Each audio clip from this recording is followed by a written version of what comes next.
ভয়াবহ তাপপ্রবাহের জেরে বড় সিদ্ধান্ত নিল একাধিক রাজ্য সরকার। Central board of secondary education, council for the India school certificate examination সহ বিভিন্ন সরকারি ও বেসরকারি স্কুল আগামী 31 থেকে 51 দিনের জন্য বন্ধ রাখার নির্দেশ জারি হয়েছে। এই সিদ্ধান্ত কার্যকর হয়েছে দিল্লি, নয়ডা, গুরুগ্রাম সহ উত্তরপ্রদেশ, বিহার, অন্ধ্রপ্রদেশ, মধ্যপ্রদেশ ও হরিয়ানাতে। আবহাওয়া দফতরের সতর্কতা অনুযায়ী এইসব অঞ্চলে তাপমাত্রা 45 ডিগ্রি সেলসিয়াসের কাছাকাছি পৌঁছে গিয়েছে। ফলে ছাত্রছাত্রীদের স্বাস্থ্য ও সুরক্ষার কথা মাথায় রেখে এই সিদ্ধান্ত নেওয়া হয়েছে। বিশেষজ্ঞদের মতে অতিরিক্ত গরমে হিট স্ট্রোক, ডিহাইড্রেশন, বিভিন্ন শারীরিক সমস্যার ঝুঁকি বেড়ে যায়, যা ছোটদের জন্য বিশেষভাবে বিপজ্জনক। প্রশাসনের তরফে জানানো হয়েছে এই সময় অনলাইন ক্লাস চালু রাখা হতে পারে যাতে পড়াশোনায় কোনো বিঘ্ন না ঘটে। পাশাপাশি অভিভাবকদেরও সতর্ক থাকার পরামর্শ দেওয়া হয়েছে। বাড়ির বাইরে কম বেরোনো, পর্যাপ্ত জলপান এবং ঠান্ডা পরিবেশে থাকার নির্দেশ দেওয়া হয়েছে।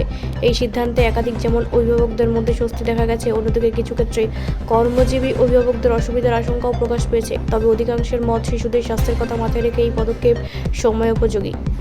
ব্যুরো রিপোর্ট, রাষ্ট্রীয় প্রসার বাংলা।